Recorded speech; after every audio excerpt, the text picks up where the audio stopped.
obviously, fight, so. yeah, there's back and forth about who started it, but from your standpoint, what he pushed you first. I mean, Well, then what's the back and forth on that? Right? yeah, Okay. from their sides. So did you just call him a motherfucker, or did you actually say something about his mother? Do I have a mom? I'm asking. No. Where's she? She's dead. Okay. So do you think that I did that?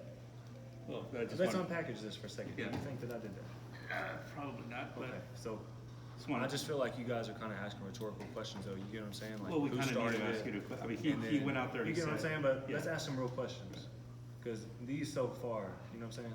I'm not trying to be a dickhead or anything, but you get what I'm saying? Do you really think I did that? Well, he said that he did. Okay. Okay. Just right. I just wanted to give you a But chance I'm to asking clarify. if you think that. No, but I still have to ask. So no. Caleb, what's happening with the camp? Obviously, you're upset. Now this happens. How pissed off are you? Does it I mean, make you motivated? Does it make you just want to go out I'm there? not And, more motivated than I already was. I mean, how much more motivated do you have to be to win undisputed super middleweight championship? So I'm not any more motivated than I was, but I have a point to prove, and I'm gonna prove it on November 6th. Do you think your eye's gonna heal pretty Yeah, it's fast? just a scratch from my glasses. I had my glasses on, so when impact got made, it just left a scratch on it across the skin, and I didn't want it to be, you know what I'm saying, just tripping. Yeah. People have really not tried to get inside his head that much. Was that something you noticed over the years, that people have just kind of backed off from him? Yeah, maybe pre-fight. I mean, have you noticed that? I mean, I think most guys go into the fight against him feeling like they're already going to lose. And my goal here today was not to overcompensate and go in the complete opposite direction. I just let him know I'm going to win. And then, you know, motherfucker, he was saying the same thing to Boo Boo Andre. I'm going to kick your ass, motherfucker. But if someone else says motherfucker to him, then they're talking about his mom. You get what I'm saying? It's the same shit that he said to Boo Boo Andre, right? Motherfucker. 100%. So, but then all of a sudden when I say it, I'm talking about his mom. So, no, that don't add up. Does that add up? No. hey, with all the BS aside, as far as what's happening and all that, in the ring, Canelo, what does he bring to the ring, style-wise? I don't care what he brings to the ring. I'm not focused on what he brings to the ring. I'm focused on what I bring to the ring.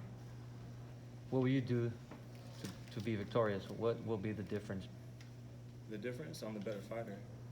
That's the difference. So November 6th, if you want to see the details, you guys make sure you tune in, and it's going to be fireworks.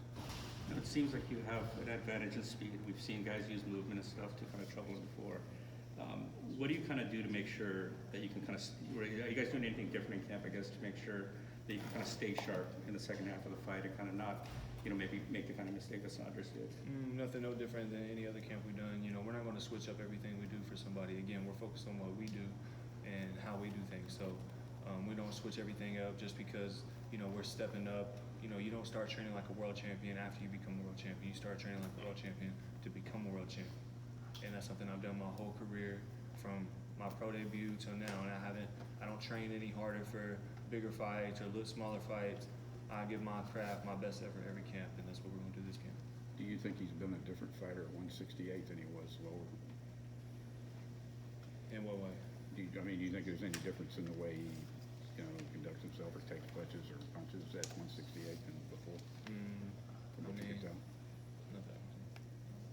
The one thing you've never shied away from, and you talked about it up there, is that self-confidence is going to carry you to victory in life. When was it in your life that you knew, like, if I can believe in something, it's going to manifest itself in reality? I mean, it didn't start at an age where I felt like, man, if I do believe in myself, then it will happen. It's just something that I've always done. I just always believed in it. It wasn't like, well, if you believe in it, then it'll happen. It's like, it's just a true belief that I have. You know what I'm saying? I'm not here to, it's like, everyone's saying that I'm talking all this shit, but he talked a lot of shit today too. But even before today, it's like he's talking all this shit, but because I feel like I'm going to win, am I supposed to just come here and keep my fingers crossed and hope that I do well on fight night? Has any great that you've ever heard of just keep their fingers crossed and hope that they do good, and we'll see the outcome, where they tell you what they're going to go out and do and hold themselves to that standard and go out and do it. And I think, I'm a winner. Yeah. I'm a winner.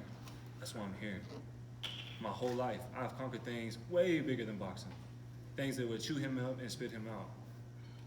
And any of you as well. And I come out with it with my chin up. I'm a winner. That's what I do, as I win. So, watch and see.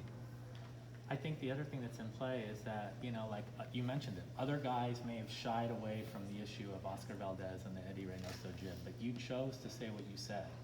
That's a byproduct of the confidence that you have and the fact that you're gonna say what's on your mind and not be muzzled, not be edited in any way, right? No, if you feel something in your heart, you should say it. If you truly believe in it, and you should say it out loud, because if you continue to silence your inner warrior, you know, eventually that warrior will just fade away. Does the way he reacted to that tell you anything? It seemed like he was roid raging to me, you know. So, I don't know, I think the roids are starting to get to him. I don't know what he's doing. How much thought went into wanting to fight at this level, the super middleweight level? How much of that made your decision finally go there? Ask me one more time. How much thought did you have to take to make a decision to go up to the super middleweight level He's always been a super middleweight. Yeah, I've always been a super and middleweight to since fight my. Canelo? I mean, we were here first. Yeah, we've been in He super moved middleweight. up He's to the one us. who moved up. So, I mean, I've been at this weight since my pro debut. My So, mistake. and I wasn't going to go nationals at 178. So, you know, I've been at this weight for a long time. Caleb. You talk about your humble boxing origins in Nashville. What was your inspiration? Who you grew up looking at?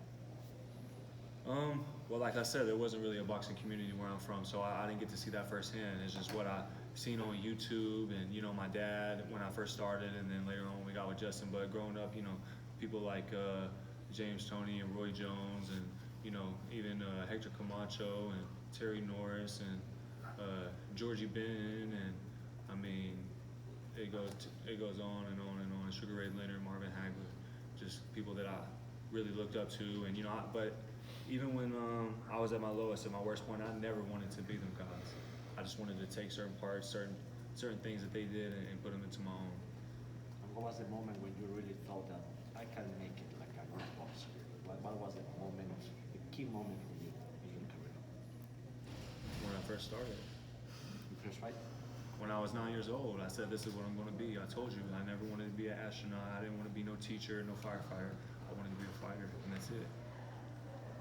What was the first big arena event fight that you attended, either as a boxer or a spectator? Last question, guys. We gotta move to the red carpet. Thank you. My second fight, I fought a national champion. My third fight, I went to Orlando and fought a multi-time national champion. And like I said, my dad stuck me in the fire early and made me stand there. And, you know, I can remember me being the #1 seed at a tournament, and my dad going to the commission the night before and pulled me as the #1 seed and put me as the last seed and saying, my son wants to win this tournament, and he's got to fight every day. He don't get no ball. So, I mean, he put me in there early.